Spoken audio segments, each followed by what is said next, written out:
नेपाल में सबभन्दा सानो गाउँपालिकाको नामले चर्चासँगै यस गाउँपालिकाको ऐतिहासिक एउटा महत्त्वपूर्ण ठाउँ पनि हो। जो ठाउँबाट तपाईँले लोकप्रिय मतका साथ गाउँपालिका अध्यक्षमा जित हासिल गर्नुभएको छ। तपाईँले हालै मात्र तपाईँको गाउँपालिकाको नीति तथा कार्यक्रम प्रस्तुत भएको छ। तपाईँले कुन नीति कार्यक्रमलाई बढी प्राथमिकता क्रममा राखेर अगाडि बढ्नुहुन्छ? हामी चाहिने नीति तथा कार्यक्रममा गाउँपालिकाको ओपन नीति तथा कार्यक्रम हामी गरे। त्यसमा सबभन्दा पहिला हामी राजनीतिक दल, राजनीतिक प्रतिनिधि, हारेको जितेको प्रत्याशी, गाउँको बुद्धिजीवी र प्रतिष्ठित व्यक्तित्वलाई प्राथमिकतामा लिएर हामी नीति तथा कार्यक्रम प्रस्तुत गरे। त्यो नीति तथा कार्यक्रम जनमुखी किसिमको हामी मतलब कि प्रस्तुत गरेको छौँ। अब जनताबाट निर्वाचित भएर आउँदा हामी जनताको सेवक बनेर काम गर्न खोजेको छौँ।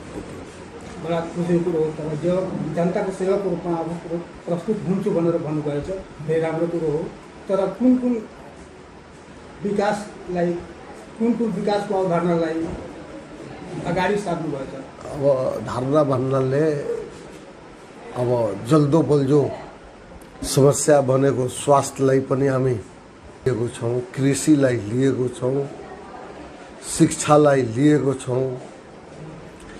यस्तै बाटोघाटो, हस्पिटल, स्कुल सबैलाई हामी लिन गएको छौँ, जसमा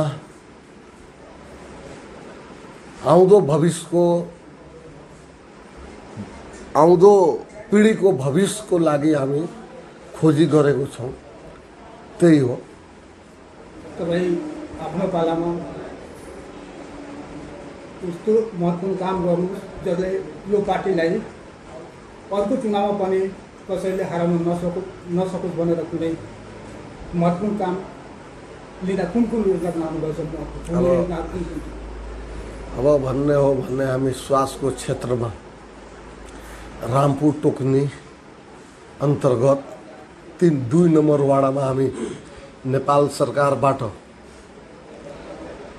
तोकिएको हस्पिटल 15 सयको त्यो रामपुर टोकनीमै नै त्यसको आवश्यकता छ भनेर हामी महसुस गरे। त्यहाँ 15 सयको हस्पिटल बनाउने तर्खरमा छौँ। त्यसको हामी अवधारणाहरू अगाडि सारिसकेका छौँ। त्यसपछि स्कुलको क्षेत्रमा नमुना स्कुल, अरू सबै स्कुलमा जे जति अभाव, शिक्षकको अभाव, पाठन पाठकको मतलब कि सामग्रीको अभाव जे जति छ त्यो पुरा गर्दै हामी चाहिँ भोज भक्त उच्च माविलाई लिएको छौँ। अब सडकको सवालमा 5 वार्ड जोड्ने गरी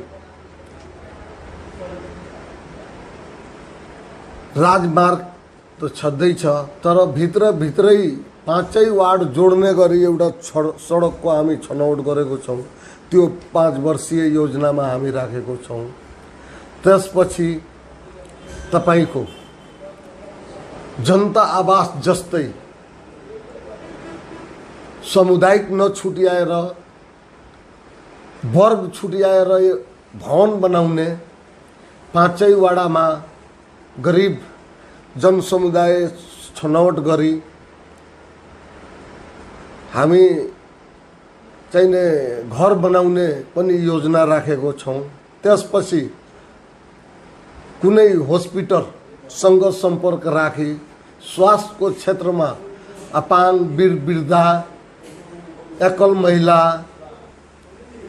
उहाँहरूलाई कुनै हस्पिटलसँग सम्झौता गरेर निशुल्क औषधि गराउने पनि हामी नीति तथा कार्यक्रममा राखेको छौँ।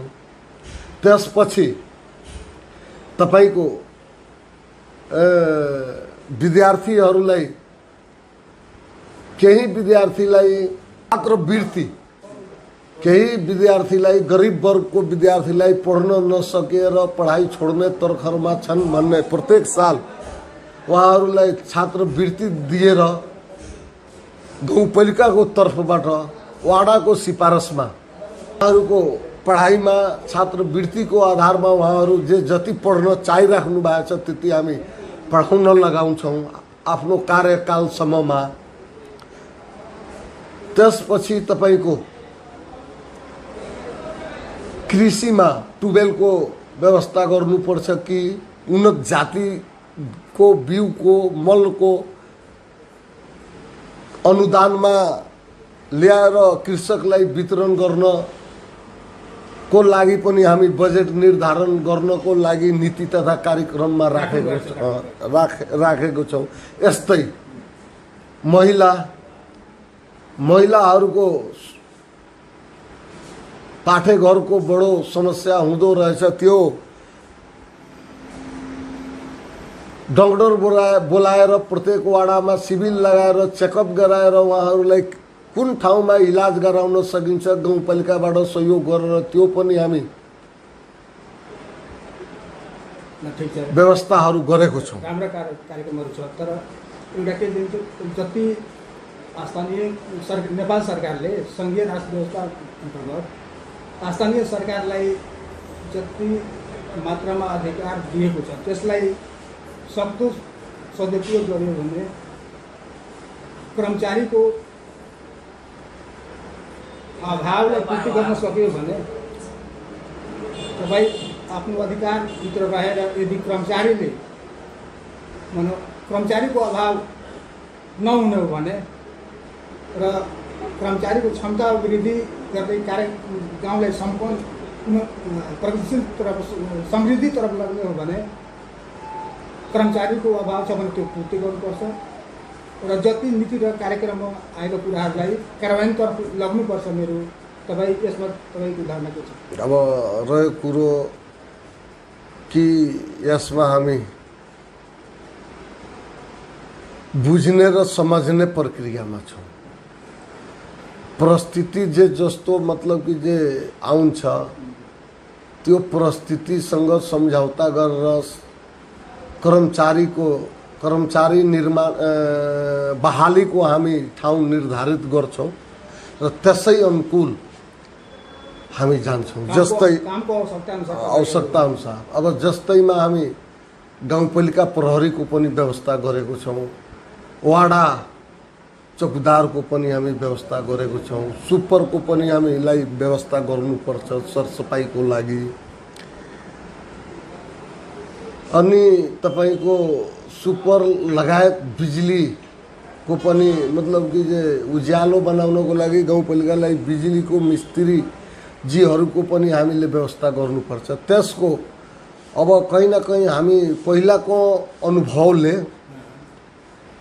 असफल गाउँपालिका असफल जस्तो देखा परेको छ। त्यसलाई पनि हामी सुधार गरेर अब गाउँपालिकामा दक्ष मिस्त्रीको व्यवस्था गरेर यहाँ नियुक्ति नै दिनुपर्ने भयो, नियुक्ति नै हामी दिएर त्यो समस्यालाई निर्कल हामी गर्छौँ। अब के कति नियुक्ति हुन्छ त्यो हामी अहिलेसम्म ठम्याएको छैन, तर ठम्याउने अहिले बाँकी छ। किनभने तपाईँ अघि नै भन्नुभयो नेपालको सबभन्दा सानो क्षेत्रफलको हिसाबले सानो गाउँपालिका राजनीतिक हिसाबले बढी महत्त्वपूर्ण होइन, त्यो राजनीतिक हिसाबले बढी महत्त्वपूर्ण ठाउँ हो होइन सानो गाउँपालिका। गाउँपालिका त्यही नि तपाईँ पहिला नै भन्नुभयो। त हाम्रो गाउँपालिका एउटा मतलब कि जे सानो क्षेत्रफलमा सानो छ, जनसङ्ख्या त उस्तै हो। क्षेत्रफलको हिसाबले हामी एकजना मिस्त्रीले यो सबै भ्याउन सक्छौँ कि दुईजना मिस्त्री हामी मतलब कि राखेर भ्याउन सक्छौँ। तर उहाँहरूलाई यहाँ नियुक्ति दिएर नै हामी काम गर्ने पक्षमा छौँ। किनभने अब कम तलबमा मान्छेको जीवन जीविका पनि चलाउन अप्ठ्यारो हुन्छ र त्यो मान्छेलाई काम यो त्यो गर्नु भनेर भन्नु पनि आफूलाई कहीँ न कहीँ असन्देह महसुस हुन्छ।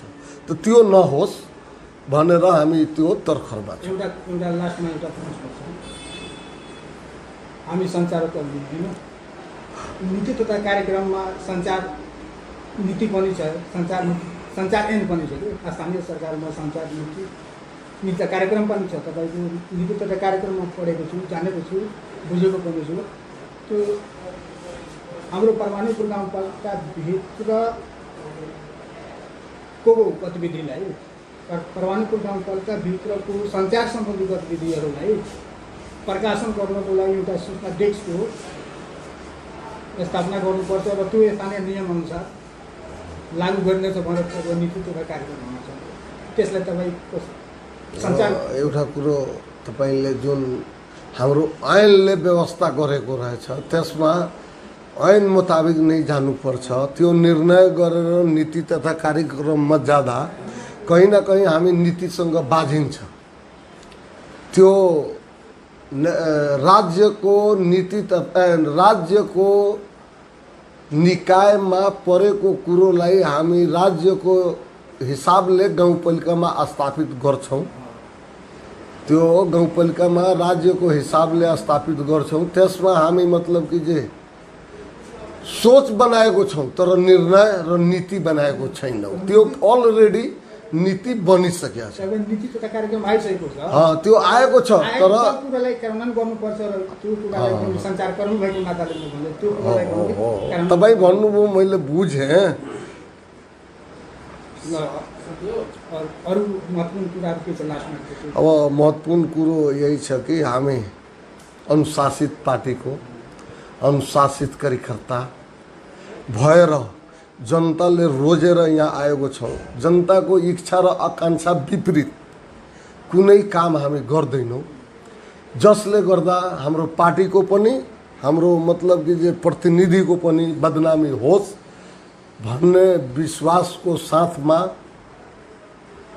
यो कुरो म भन्दैछु। यदि समय सापेक्ष कुनै कुरो तपाईँहरूको कानमा यस्तो आउँछन् भने तपाईहरू निर्धक रूपले आएर हामीलाई कमेन्ट गर्न सक्नुहुन्छ। जतिखेर पनि तपाईहरूको कमेन्ट सुन्न हामी तयार छौँ। धन्यवाद। तपाईँ यति महत्त्वपूर्ण समय हामीलाई दिनुभयो। ल धन्यवाद, नमस्कार।